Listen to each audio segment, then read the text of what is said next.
Hello everyone, good morning. आज के class में हम लोग क्विक रिवीजन स्टार्ट करेंगे। यूनिट वाइज शुरुआत करेंगे हमारे फर्स्ट यूनिट से, जो कि है इंट्रोडक्शन, जहाँ पे हम इकोनॉमिक्स का इंट्रोडक्शन देखेंगे और जो भी टॉपिक हम लोगों ने through out the chapters discuss करे हैं, जितने भी टॉपिक हम लोगों ने डिटेल में हमारे previous offline and online classes में डिस्कस किए हैं, उन सारे टॉपिक को हम क्विक रिव्यू के साथ एक बार और रिवाइज कर लेंगे। कहने का मतलब है कि शॉर्ट में चलेंगे और रिवीजन करेंगे टॉपिक वाइज सारे टॉपिक जो भी हम लोगों ने चैप्टर के अंदर में पढ़े हुए हैं। तो शुरुआत आज से हम कर रहे हैं। यूनिट 1 आज होगा हमारा।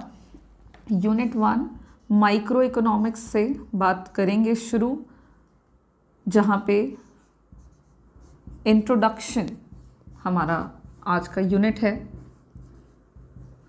और इंट्रोडक्शन चैप्टर, इंट्रोडक्शन यूनिट के अंदर हम लोगों ने जो जो टॉपिक डिस्कस करे हैं, माइक्रो का पोर्शन होगा ये,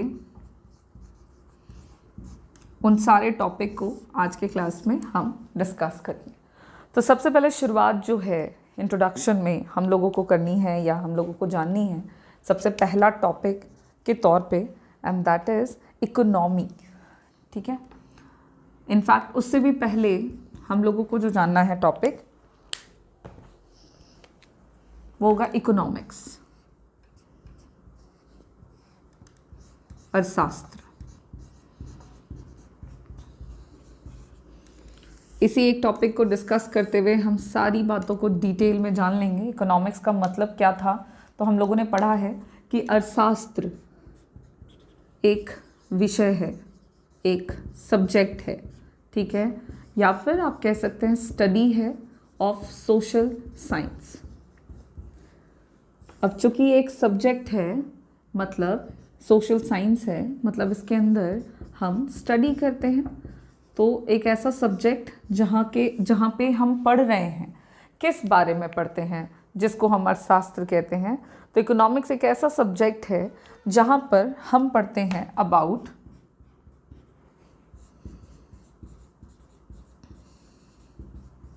इकोनॉमिक एक्टिविटीज़। ये इसका एक जवाब हुआ कि इकोनॉमिक्स क्या है, सब्जेक्ट है जहाँ पर हम पढ़ रहे हैं। क्या पढ़ रहे हैं? इकोनॉमिक एक्टिविटीज़ के बारे में।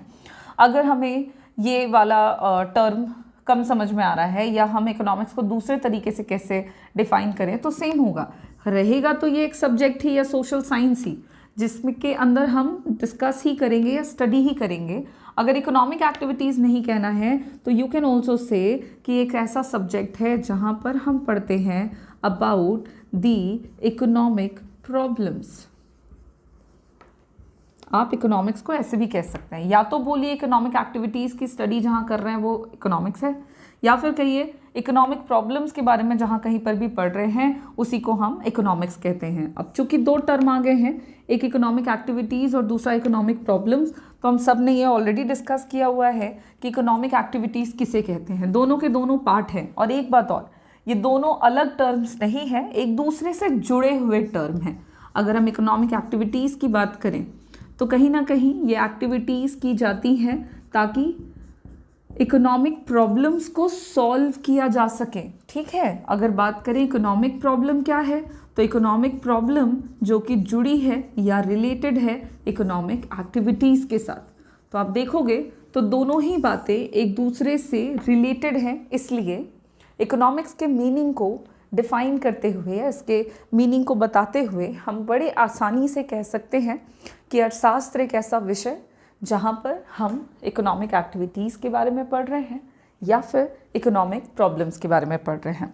चलिए डिटेल में ज़रा समझें, लेकिन क्विक रिवीजन के साथ इकोनॉमिक एक्टिविटीज़ किसे कहते हैं। तो इकोनॉमिक एक्टिविटीज़ का मतलब क्या हुआ, तो हर वो एक्टिविटी, वो तमाम एक्टिविटीज़ जो कि रिलेटेड होती है, संबंधित होती है, किससे? Earning as well as spending. Earn करने और खर्च करने, इन दोनों से संबंधित होती है। क्या अर्न करना और क्या खर्च करना? सो मनी। तो मनी को कमाने और मनी को खर्च करने से संबंधित जितनी भी एक्टिविटीज़ की जाती है उन तमाम एक्टिविटीज़ को इकोनॉमिक एक्टिविटीज़ कहते हैं। हम लोगों ने एक्टिविटीज़ को ऑलरेडी 2 पार्ट्स में, 2 कैटेगरीज में डिवाइड करके डिस्कस किया हुआ है कि जितनी भी एक्टिविटीज़ हैं उनको हम 2 पार्ट्स में बांटते हैं, एक है इकोनॉमिक और दूसरा है नॉन इकोनॉमिक।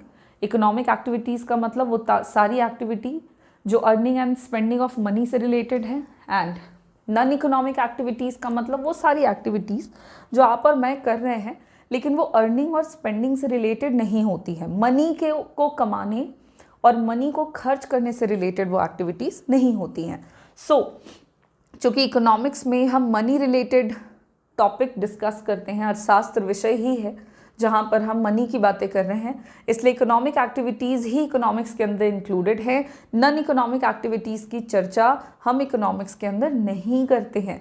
तो इकोनॉमिक एक्टिविटीज़ क्या है भाई? वो तमाम activities which is related to earning and spending of money. अब सवाल है कितने टाइप के हो सकते हैं ये इकोनॉमिक एक्टिविटीज़, कितने टाइप के हो सकते हैं? तो अगर इकोनॉमिक एक्टिविटीज़ की बात करें तो ये 5 तरह के होते हैं। यानी वैसे तो बहुत सारी एक्टिविटीज़ हैं जो earning and spending of money से रिलेटेड होती हैं।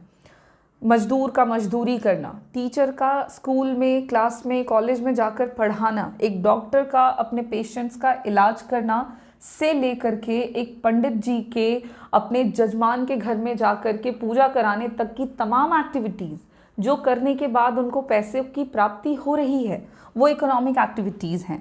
तो हम वो सारी की सारी एक्टिविटीज़ को याद नहीं रख सकते, याद भी रख सकते हैं लेकिन उनको लिख पाना, कह पाना मुश्किल है। इसीलिए उन तमाम एक्टिविटीज़ को हम अपने सिंपल तरीके से स्टडी को करने के लिए 5 भागों में बांटते हैं और 5 मेन इकोनॉमिक एक्टिविटीज़ होती हैं। सबसे पहला है प्रोडक्शन, दूसरा है कंजम्पशन, तीसरा है डिस्ट्रीब्यूशन, चौथी एक्टिविटी है एक्सचेंज और 5वीं एक्टिविटीज़ है इन्वेस्टमेंट।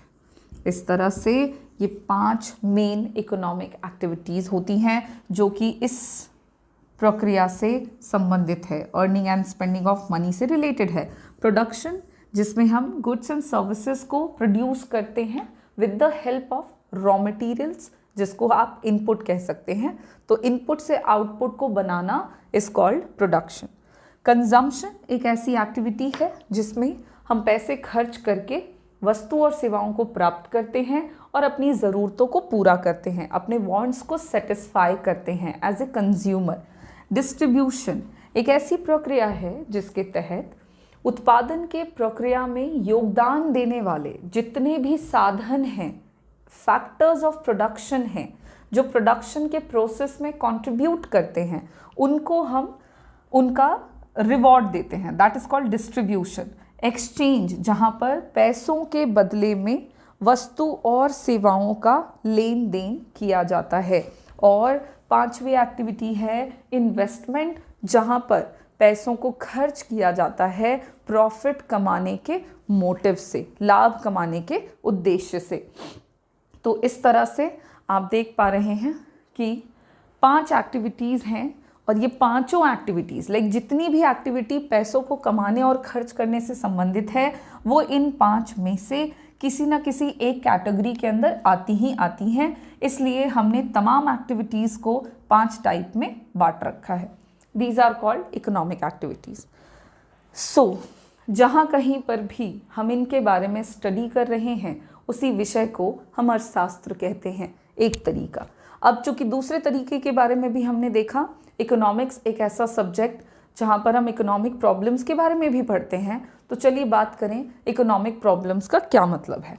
तो इकोनॉमिक प्रॉब्लम का सिंपल सा मतलब है 2 या एक समस्या। पहले तो सुनिए, प्रॉब्लम ऑफ मेकिंग चॉइस, चुनने की समस्या को हम आर्थिक समस्या कहते हैं। चुनाव करना पड़ता है हम लोगों को एज अ कंज्यूमर, क्या सामान खरीदें, एज अ प्रोड्यूसर क्या सामान बनाएं या फिर डिस्ट्रीब्यूशन कैसे करें या एक्सचेंज कैसे करें। पैसे सीमित हैं लेकिन उन्हीं पैसों से हमें बहुत सारा की चीज़ें खरीदनी है, तो वो इन्वेस्टमेंट की भी बात करें तो चुनना पड़ता है कहाँ इन्वेस्ट करें, कहाँ इन्वेस्ट करें कि प्रॉफिट ज़्यादा हो, या ऐसी वस्तुओं को बनाने में निवेश किया जाए जिससे कल्याण ज़्यादा हो। तो ये जो चुनाव की समस्या है इसी को आर्थिक समस्या कहते हैं। अब सवाल है कि प्रॉब्लम ऑफ मेकिंग चॉइस, चुनना क्यों पड़ता है, क्यों चुनना पड़ रहा है कि क्या सामान खरीदें एज अ कंज्यूमर, क्यों चुनना पड़ रहा है कि क्या सामान बनाएं एज अ प्रोड्यूसर। तो चुनने की जो समस्या है उसके पीछे दो कारण हैं। हमें चुनाव इसलिए करना पड़ता है क्योंकि अगर हम बात कर रहे हैं इनके कॉजेज़ की, तो इकोनॉमिक प्रॉब्लम के दो कारण। सबसे पहला कारण है कि हमारे पास जो साधन हैं, संसाधन हैं जिनसे हम अपनी इच्छाओं को पूरा कर सकते हैं वो सीमित हैं, वो लिमिटेड हैं। और हमारी जो इच्छाएं हैं मतलब वांट्स हैं, वो इच्छाएं असीमित हैं, अनंत हैं। और तीसरी ज़रूरी बात कि जो साधन हैं हमारे पास वो सीमित होने के साथ साथ हम उनके वैकल्पिक इस्तेमाल भी कर सकते हैं, उनके ऑल्टरनेटिव यूजेस भी हैं। अब क्योंकि रिसोर्सेज सीमित हैं, पैसों की ही बात करें अगर, साधन मतलब क्या, हर वो चीज़ जिससे हम अपनी ज़रूरतों को पूरा कर सकते हैं। तो क्योंकि साधन सीमित हैं तो पैसा सीमित है हमारे पास, अनलिमिटेड पैसा किसी के पास भी नहीं है। आप किसी के बारे में भी सोच लें दिमाग में कि नहीं उनके पास बहुत पैसे हैं, बट मैं आपको बता दूं बहुत हैं लेकिन अनलिमिटेड नहीं हैं। जितने भी हैं वो उनके हिसाब से सीमित हैं और उन संसाधनों की तुलना में अगर उनके वांट्स को देखा जाए तो वो आपको असीमित मिलेंगे। और यहीं पे समस्या नहीं होती है, समस्या तब होती है जब संसाधनों के अल्टरनेटिव यूजेस होते हैं। 100 रुपये है, पेन भी खरीद सकते हैं, 100 रुपये हैं, उसी 100 रुपयों से समोसे भी खरीदे जा सकते हैं और उन्हीं 100 रुपयों से हम कहीं घूमने के लिए पार्क भी जा सकते हैं। तो पैसा वही है, सीमित भी है और उसके इस्तेमाल वैकल्पिक हैं। अब कहाँ खर्च करें कहाँ खर्च न करें ये समस्या है और इसी वजह से हमें चुनाव करना पड़ता है और इसे चुनने की समस्या को हम आर्थिक समस्या या फिर इकोनॉमिक प्रॉब्लम कहते हैं। तो इकोनॉमिक प्रॉब्लम क्या है और इकोनॉमिक प्रॉब्लम क्यों अराइज होता है, और जहाँ कहीं पर भी इन्हीं के सल्यूशंस के बारे में पढ़ रहे हैं उसी विषय को अर्थशास्त्र कहते हैं। सो डिस्कशन सिर्फ इकोनॉमिक्स के मीनिंग का ही नहीं बल्कि इकोनॉमिक एक्टिविटीज़ और इकोनॉमिक प्रॉब्लम्स का, साथ में उसके कॉजेज़ का, इकोनॉमिक एक्टिविटीज़ के टाइप का यहाँ पर हमारा होता है कंप्लीट। चलेंगे फटाफट से अगले टॉपिक पे। ये तो हुई भाई इकोनॉमिक्स के फर्स्ट हाफ की बात, इकोनॉमिक्स के इंट्रोडक्शन के फर्स्ट हाफ की बात कि हाँ भाई इतनी बातें तो है। अब इसके आगे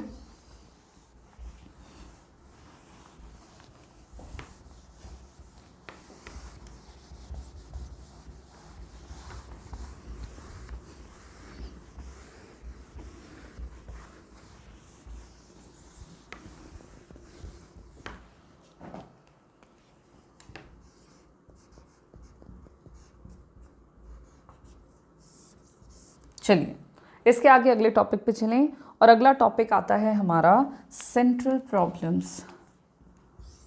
इसी यूनिट में हम लोगों को पढ़ना है सेंट्रल प्रॉब्लम्स के बारे में।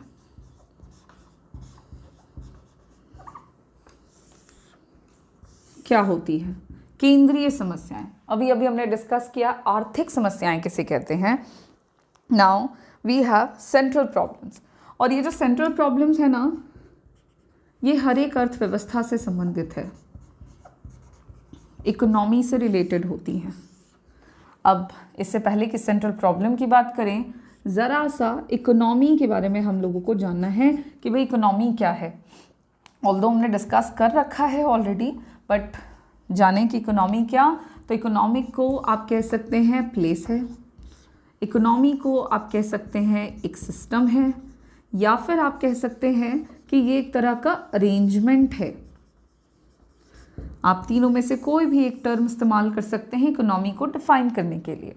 एक ऐसा सिस्टम या एक ऐसा प्लेस या फिर एक ऐसा अरेंजमेंट जहाँ पर वेरियस या फिर वैरायटी ऑफ, यानी कि अलग अलग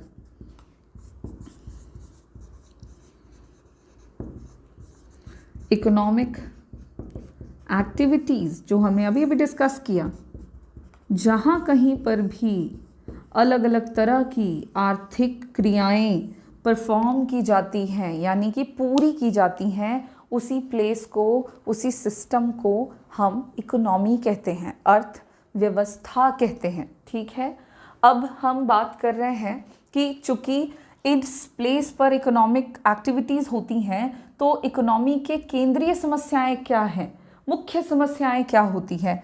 तो किसी भी देश में अगर देखा जाए तो सेंट्रल प्रॉब्लम जो हैं इकोनॉमी के, वो 3 हैं, और ये हर अर्थव्यवस्था के लिए कॉमन है। सबके पास ये 3 समस्याएं होती ही होती हैं, चाहे वो इंडियन इकोनॉमी की बात हो रही हो, चाहे वो अमेरिकन इकोनॉमी की बात हो रही हो, या फिर जापानीज़ इकोनॉमी की बात हो रही हो। आप इकोनॉमी के बारे में जानेंगे तो आप उनकी केंद्रीय समस्याओं को भी समझेंगे, जो कि 3 टाइप की हैं। सबसे पहली समस्या, व्हाट टू प्रोड्यूस, क्या बनाएं। दूसरी समस्या, हाउ टू प्रोड्यूस, जो भी डिसाइड किया कि क्या बनाना है उसको कैसे बनाएं। और तीसरी समस्या है, फॉर whom टू प्रोड्यूस, मतलब जो बनाना है डिसाइड हुआ क्या बनाना है, दूसरी कैसे बनाना है, और तीसरी कि किसके लिए बनाना है। तो ये तीनों समस्याएं जो हैं ये हर एक अर्थव्यवस्था की मुख्य समस्याएं कहलाती हैं, जिसको हम central problems of an economy के नाम से जानते हैं। What to produce problem is actually related to क्या बनाना है, किस तरह के गुड्स को बनाना है, और जितने भी गुड्स हैं उनको 2 कैटेगरीज में बांटा जाता है, कंज्यूमर गुड्स और कैपिटल गुड। कंज्यूमर गुड का इस्तेमाल करके देश में कल्याण को बढ़ाया जा सकता है, वहीं कैपिटल गुड्स का इस्तेमाल करके देश में प्रॉफिट को बढ़ाया जा सकता है। तो दोनों में से किस तरह के गुड्स को बनाया जाए ये समस्या है। दोनों क्यों नहीं बना सकते, क्योंकि सेंट्रल प्रॉब्लम का अगर कारण जाने कि सेंट्रल प्रॉब्लम अराइज क्यों होता है, तो इसके पीछे का मेन कारण है आर्थिक समस्या। चूंकि संसाधन सीमित हैं, वांट्स अनलिमिटेड हैं, जिसकी वजह से हमें ही सिर्फ चुनाव नहीं करना पड़ता है, देश के अंदर भी चुनाव की समस्या है, और उससे जनरेट होता है सेंट्रल प्रॉब्लम, जहाँ पर है कि भाई कंज्यूमर गुड बनाकर कल्याण बढ़ाया जाए या कैपिटल गुड बढ़ा करके लाभ बढ़ाया जाए। इस समस्या से निपटने के बाद दूसरी समस्या आती है, how to produce. How to produce जो प्रॉब्लम है ये रिलेटेड है प्रोडक्शन के टेक्निक से, किस तरह के टेक्निक का इस्तेमाल करके उत्पादन किया जाए। कैपिटल इंटेंसिव टेक्निक का इस्तेमाल किया जाए, यानी मशीनों का प्रयोग करके उत्पादन करें, या फिर लेबर इंटेंसिव टेक्निक का इस्तेमाल किया जाए, या फिर यानी कि लेबरर का इस्तेमाल करके ज़्यादा से ज़्यादा प्रोडक्शन करें, क्योंकि दोनों के अपने फ़ायदे और दोनों के अपने नुकसान हैं। कैपिटल इंटेंसिव टेक्निक इस्तेमाल करेंगे, ज़्यादा प्रोडक्शन होगा, फ़ायदा, नुकसान, इससे देश में बेरोज़गारी की समस्या बढ़ सकती है, अनइक्वालिटी बढ़ सकती है इनकम के डिस्ट्रीब्यूशन की, तो ये अपने आप में समस्या है। लेबर इंटेंसिव टेक्निक का इस्तेमाल करें, फ़ायदा, बेरोज़गारी, गरीबी जैसी समस्याएं देश में से खत्म होंगी, कम होंगी, लेकिन नुकसान, उत्पादन की प्रक्रिया बड़ी धीमी होगी, धीरे धीरे चलेगी प्रोडक्शन एक्टिविटीज़, कम से कम प्रोडक्शन हो पाएगा, कैपिटल इंटेंसिव में ज़्यादा प्रोडक्शन होगा। दोनों में से कौन से तरीके का इस्तेमाल करके उत्पादन करें, ये दूसरी मुख्य समस्या देश की। और तीसरी समस्या, फॉर होम टू प्रोड्यूस, किसके लिए बनाएं, किसके लिए बनाएं। Problem is not actually related to किसके लिए बनाएं, but this problem is related to distribution of income. कैसे किया जाए, कैसे इनकम का डिस्ट्रीब्यूशन किया जाए जिससे कि समाज में, देश का विकास हो, लोगों का फ़ायदा हो, ज़्यादा से ज़्यादा देश में लाभ बढ़े। हर तरह की बातों को देखते हुए डिस्ट्रीब्यूशन का इनकम कैसे किया जाए ये समस्या है। इंटरपर्सनल करें, यानी कि जो व्यक्ति जितना काम कर रहा है उसको उस हिसाब से हम डिस्ट्रीब्यूशन न करके हम डिस्ट्रीब्यूट कर देते हैं मोटा मोटी एज एन सबको बराबरी से बांट दें, सबको बराबरी से बांटेंगे तो अनइक्वालिटी जो है इनकम की, इनइक्वालिटी जो है इनकम की वो घटेगी, समाज का कल्याण होगा, सारे लोग अफोर्ड कर पाएंगे हर तरह के गुड्स। ये इस तरह की एक्टिविटी का एक फ़ायदा। या फिर फैक्टरल डिस्ट्रीब्यूशन करें, जो फैक्टर जितना काम कर रहा है, जो फैक्टर जितना काम कर रहा है, ज़्यादा काम कर रहा है ज़्यादा डिस्ट्रीब्यूट करो, कम काम कर रहा है तो उसको कम दो पैसे, इस तरह से डिस्ट्रीब्यूट किया जाए। अगर ऐसा किया जाएगा तो इनइक्वालिटीज़ बढ़ेंगी लेकिन लाभ होगा, ज़्यादा से ज़्यादा लाभ होगा, लोग मोटिवेट होंगे कि हाँ ऐसे काम करने से फ़ायदा ज़्यादा हो रहा है तो हम ऐसे काम करेंगे। इस तरह से इन समस्याओं से संबंधित ये जो 3 मुख्य समस्या है इसी को हम central problems of an economy के नाम से जानते हैं। ये टॉपिक यहाँ पर हो गया हमारा complete, central problems of an economy, साथ ही साथ इकोनॉमी क्या है। अब चलेंगे आगे इसी चैप्टर के अगले टॉपिक पे,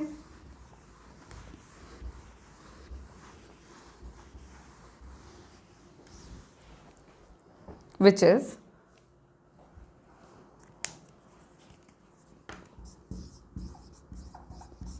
production possibility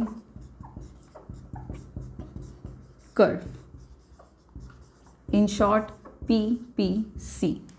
इसका और भी नाम है प्रोडक्शन पॉसिबिलिटी फ्रंटियर, इसी को हम और भी नाम से जानते हैं जैसे प्रोडक्शन पॉसिबिलिटी बाउंड्री। तो पीपीसी के बारे में आपको जानना है। सबसे पहले बात करें इसके मीनिंग की, तो मीनिंग सिंपल है।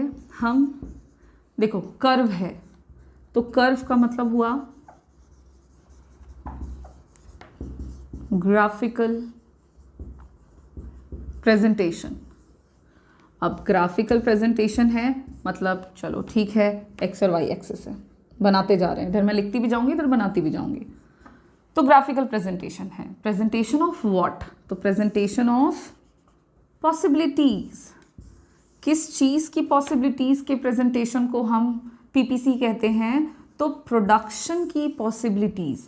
पॉसिबिलिटीज का मतलब यहाँ पर आप समझेंगे कॉम्बिनेशंस, संयोग, और वो भी वेरियस। तो various combinations of graphical presentation of production for 2 commodities.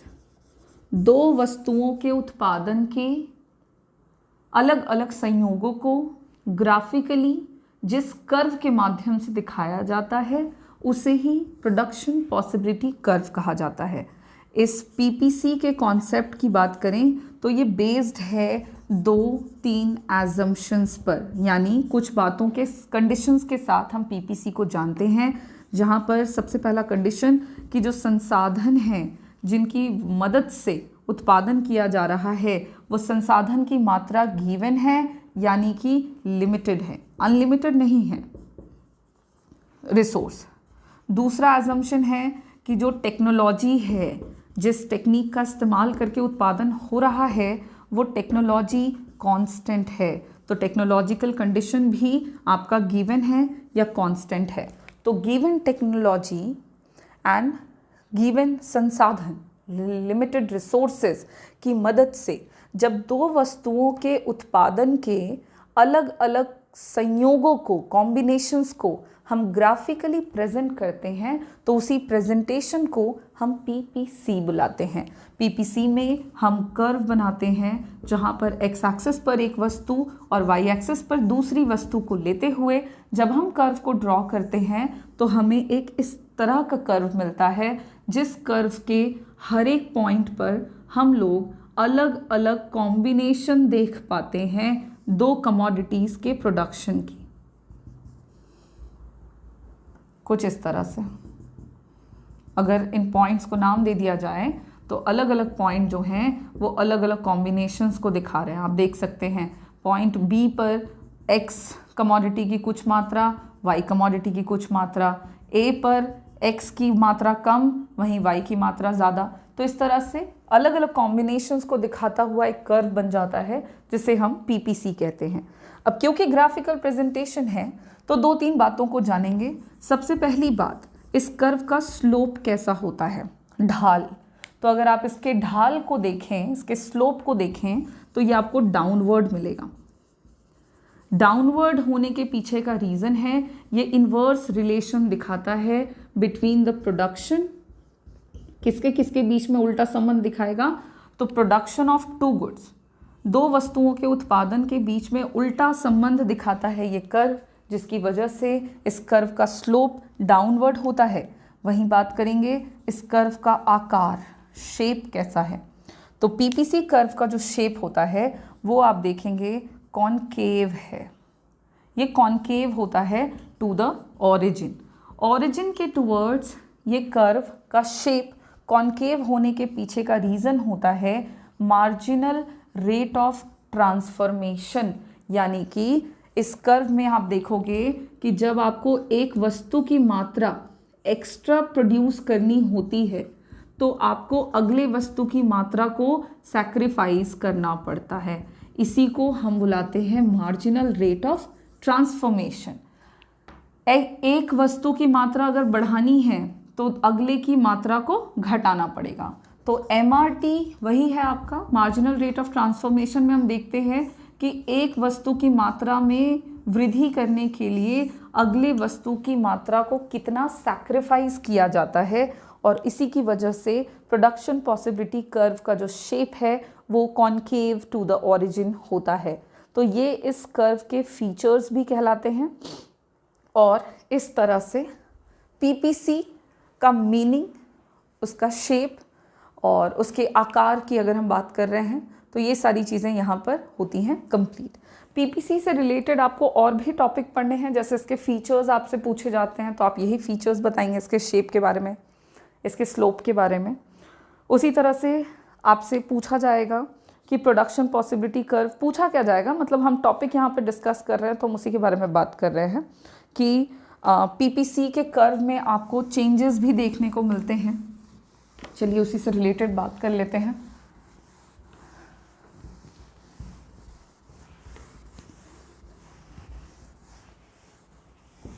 Assumptions मैंने आपको बता दिए, इसके फीचर्स मैंने आपको बता दिए हैं। अब अगर बात कर रहे हैं पीपीसी के कर्व में, चलिए इस MRT को और एक बार थोड़ा जानें, marginal rate of transformation.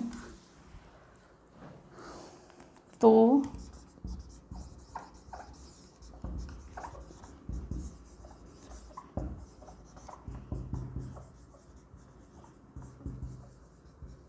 Marginal rate of transformation को हम मार्जिनल अपॉर्चुनिटी कॉस्ट के नाम से भी जानते हैं। ठीक है, दोनों का दोनों सेम है। MRT is also known as marginal opportunity cost, जहाँ पर हम देखते हैं कि जैसे जैसे हम एक वस्तु की मात्रा को उत्पादित करना चाहते हैं, एक वस्तु की एक्स्ट्रा क्वांटिटी को अगर हम बनाना चाहते हैं तो अगली वस्तु के क्वांटिटी को हम लोगों को घटाना पड़ता है। यानी X कमोडिटी का एक्स्ट्रा क्वांटिटी अगर प्रोड्यूस करना है तो Y कमोडिटी के प्रोडक्शन को हम लोगों को घटाना पड़ेगा, या फिर Y के प्रोडक्शन को बढ़ाने के लिए X कमोडिटी के प्रोडक्शन को हम लोगों को घटाना पड़ता है। इस तरह से प्रोडक्शन पॉसिबिलिटी कर्व के कर्व का शेप जो है कॉनकेव टुवर्ड्स द ओरिजिन होने के पीछे का रीज़न होता है मार्जिनल अपॉर्चुनिटी कॉस्ट का इंक्रीज करते जाना। MRT धीरे धीरे क्या होता है, बढ़ता जाता है, जिसकी वजह से आपको पीपीसी में कॉनकेविटी देखने को मिलती है। पीपीसी कॉनकेव होता जाता है। अब बात करते हैं इस कर्व से रिलेटेड चेंजेस की। तो प्रोडक्शन पॉसिबिलिटी कर्व में आपको काफ़ी सारे पॉइंट्स देखने को मिलते हैं और अलग अलग पॉइंट आपको अलग अलग तरह के इंफॉर्मेशन को बताते हैं। जैसे ये अगर एक पीपीसी कर्व है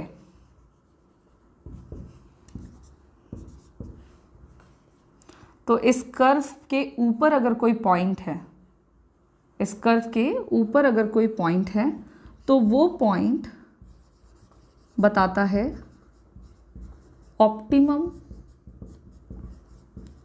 यूटिलाइजेशन ऑफ रिसोर्स को, संसाधनों के कुशलतम प्रयोग को दिखाता है। कोई भी पॉइंट अगर प्रोडक्शन पॉसिबिलिटी कर्व के ऊपर है तो ये कुशलतम उपयोग को दिखाएगा, यानी संसाधनों का बेहतरीन इस्तेमाल करके उत्पादन किया जा रहा है, ये इस पॉइंट को दिखाता है। अगर कोई पॉइंट पीपीसी कर्व के नीचे है, any point is on located below the PPC, ये दिखाता है अंडर यूटिलाइजेशन ऑफ रिसोर्स। ये बताता है कि उस संसाधनों का जितना प्रयोग किया जा सकता था उतना प्रयोग नहीं हो रहा है, संसाधनों का प्रयोग कम किया जा रहा है। वहीं पर अगर कोई कर्व प्रोडक्शन पॉसिबिलिटी कर्व के ऊपर है, कहीं पे भी ऊपर है अगर, तो ये पॉइंट डिनोट करता है अनअटेनेबल या फिर अनफिजिबल। अगर पॉइंट आर की बात करें तो ये नॉन फिजिबल, यानी जहाँ तक पहुँचा नहीं जा सकता है, नॉन फिजिबल या फिर अनअटेनेबल रीज़न को शो करता है। मतलब एक ऐसा पॉइंट है ये जहाँ तक पहुँचा नहीं जा सकता है क्योंकि संसाधन उतने ही हैं जितना कि पीपीसी कर्व के ऊपर, या पीपीसी कर्व के ऊपर अगर कोई बिंदु है तो हम उतना ही प्रोडक्शन कर सकते हैं। अगर कोई पॉइंट इसके ऊपर है तो that is called unattainable region, एक ऐसा एरिया जहां तक पहुंचा नहीं जा सकता है। कोई पॉइंट इसके ऊपर है तो that is called optimum utilisation, मतलब कुशलतम प्रयोग हो रहा है। और अगर कोई पॉइंट है, ऑप्टिमम मतलब बेस्ट, इतना ही किया जा सकता था, इतना ही प्रयोग किया जा सकता था और इतना ही प्रयोग किया जा रहा है, तो ऑप्टिमम यूटिलाइजेशन ऑफ रिसोर्सेज है। और अगर कोई पॉइंट इस कर्व के नीचे है, सपोज दैट क्यू, तो ये दिखाएगा कि संसाधनों का कुशलतम प्रयोग नहीं हो रहा है। This is called under utilisation of resources. इस तरह से प्रोडक्शन पॉसिबिलिटी कर्व में आप चेंजेस को देख पाते हैं। वहीं पर अगर प्रोडक्शन पॉसिबिलिटी कर्व से रिलेटेड हम चेंजेस की बात करें तो इस कर्व में आपको शिफ्टिंग भी दिखेगी, यानी कि ये कर्व पूरा का पूरा शिफ्ट भी कर सकता है राइटवर्ड। अगर पुराना कर्व है ए बी तो नया कर्व आपको ए डैश बी डैश मिलेगा। कब? जब रिसोर्सेज में इंक्रीमेंट होगा या फिर टेक्नोलॉजी में इंक्रीमेंट होगा। अगर टेक्नोलॉजिकल प्रोग्रेस होता है या फिर संसाधनों की मात्रा में वृद्धि हो जाती है तो प्रोडक्शन पॉसिबिलिटी कर्व शिफ्ट करता है राइटवर्ड। वहीं देखेंगे आप दूसरी तरफ प्रोडक्शन पॉसिबिलिटी कर्व लेफ्टवर्ड भी शिफ्ट करता है अगर संसाधनों की मात्रा में कमी या टेक्नोलॉजिकल प्रोग्रेस ना होकर के डिप्रूवमेंट हो जाए, तो पीपीसी में हम लोगों को शिफ्टिंग नज़र आता है। वहीं बात करें प्रोडक्शन पॉसिबिलिटी कर्व में हमें मूवमेंट भी दिखता है।